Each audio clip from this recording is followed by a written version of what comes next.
Avengers Endgame is directed by the Russo brothers and continues the story that was started with Infinity War, with the remaining Avengers trying to cope with having been defeated and letting half the universe be disintegrated, and coming up with a way to defeat Thanos and bring everyone back. This isn't going to be like my usual reviews because of the nature of this film and the way the story is told, and the context of this being the culmination of 22 previous films worth of setup. This review will be spoiler heavy. It's mostly going to be me talking about what I liked and didn't like, what I thought was going to happen and didn't, how I thought some things could have been done better, and overall how I felt about it in the end. A lot of this is going to be nitpicky and all based on my opinion, as all my reviews are, but this one will be very subjective. Before I get into that though, I will say that I really enjoyed it. It's well made in all the ways that Infinity War was. For the amount of story being told, it's impressively coherent and well edited.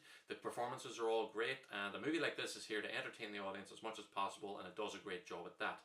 I definitely recommend it, but obviously don't be an idiot and let this be the first MCU movie you see, or go in without having seen Infinity War first. I didn't like the title of this film. As soon as they announced it, I thought it sounded unimaginative and cliche, but then I didn't really like the title of Infinity War either. It sounds weird. Why didn't they just call it Avengers Infinity Part 1 and 2? Just my opinion. The main problem for me was it wasn't set up well enough what the limits were to what the Infinity Stones could do. I just assumed they could do anything, therefore everyone who died in Infinity War could be brought back. I thought that Vision and Loki and Gamora would all be coming back, and when they didn't, I was really disappointed. I did think that there might be a time travel aspect to the Avengers plan because of the existence of a time stone, and that's how they were going to fix everything. I thought that because to me, Infinity War, although it was really good, has aspects of it that seem almost designed to be a little disappointing, unfulfilling, and just a bit off. Like Captain America with his beard and no shield, and Hulk doesn't even really show up for the big battle at the end, and even Black Widow with her blonde hair. But the main thing was that the Avengers were separated. I thought that this time they'd assemble, go back in time and face Thanos, but this time they'd win because the original team had been reunited after being split apart in Civil War. And that way they'd prevent all the deaths that happened in Infinity War from ever happening, kind of like an MCU version of Days of Future Past. I like the subversion, how the plot I thought we were going to get throughout the whole film with the Avengers going off to defeat Thanos takes place in the first 15 minutes. After that, and because the trailer showed so little and the stones were destroyed, I had absolutely no idea where they were going with this.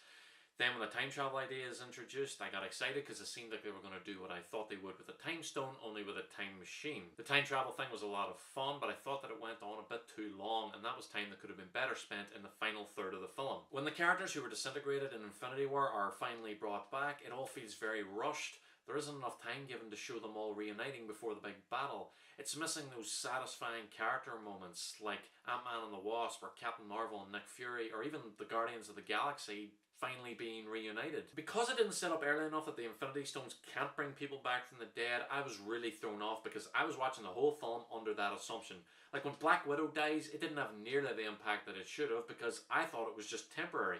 When her and Hawkeye are fighting over who's going to sacrifice themselves, it just came across as funny because all the imaginative ways that they're trying to trip each other up on their way to jump off this cliff. I thought that the big battle at the end could have been done a lot better if it was made a lot simpler. First of all, I thought the setting was all wrong. I mean, it makes sense thematically because it's the ruins of Avengers headquarters, but it doesn't look good.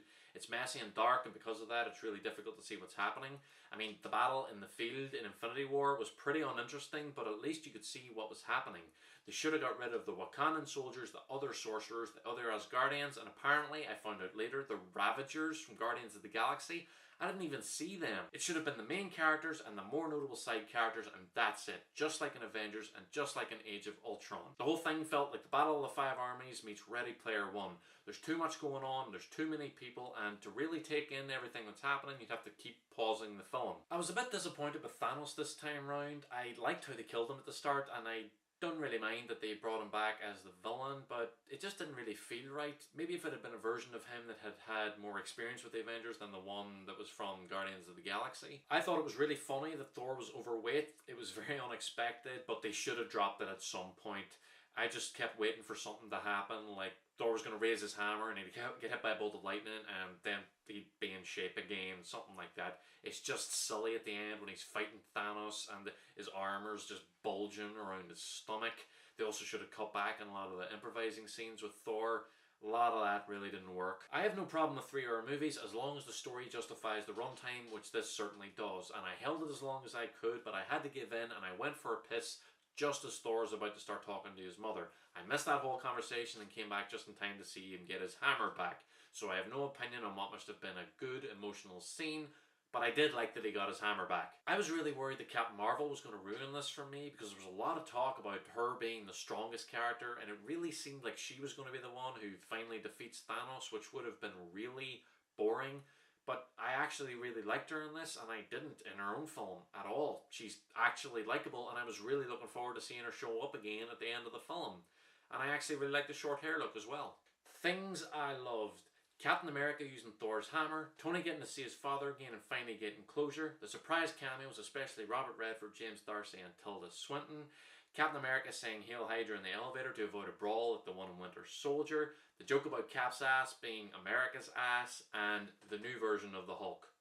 All good stuff. Now for the two big things. I really didn't care when Tony Stark died. I'm not sure why. Maybe it's because Tony's been kind of a dick in every film since Iron Man 3. Or maybe it's because death never seemed like an inevitable conclusion to his character. Like, it was always going to go that way, and that's how it had to end. I mean, he sacrifices himself to end the fighting and kill Thanos, but in the moment that he does it, it really doesn't feel like they were losing, like all hope was lost.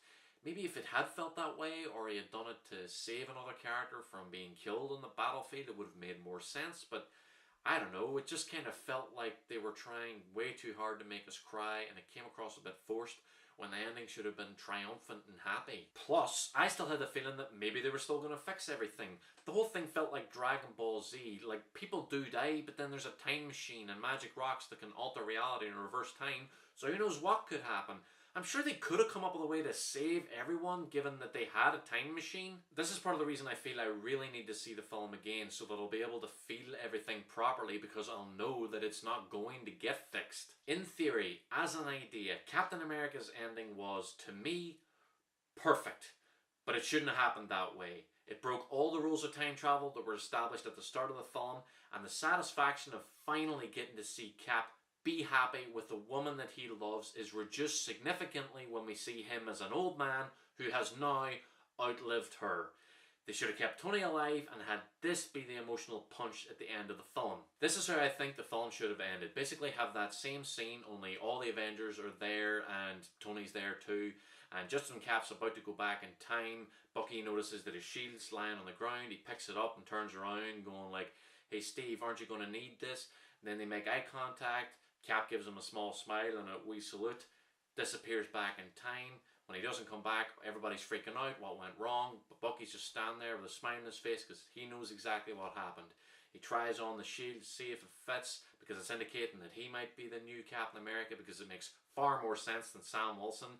Like, the Winter Soldier making up for the sins of his past by becoming the new Captain America is just better. Then we have a different unrelated scene bringing closure to some other character like Tony and his family, and then we cut to Steve and Peggy dancing in the past, and the film ends. No old man Cap, because that was a terrible idea. I'm going to give Avengers Endgame an A-. Overall, I really liked it, but the emotional moments did not hit me nearly as hard as they should have, given the amount of setup that these characters had. There are a lot of little things that I think should have been done differently, and I definitely need to see it again, because I think that I will like it a lot more when I can watch it knowing that the things that happen are actually permanent, and to catch more of the references to character moments from the other films, some of which have registered with me in the days since seeing the film. Thank you very much for watching my review. Please like and subscribe, it really helps the channel grow, and follow me on Twitter at LookToTheMovies. Comment down below and let me know if you've seen Endgame, what you thought of it, if you agree or disagree with any of my points, or if you have any points of your own. And also let me know at what point could you just not hold it in any longer and had to give up and go and take a piss and miss a wee tiny bit of the film.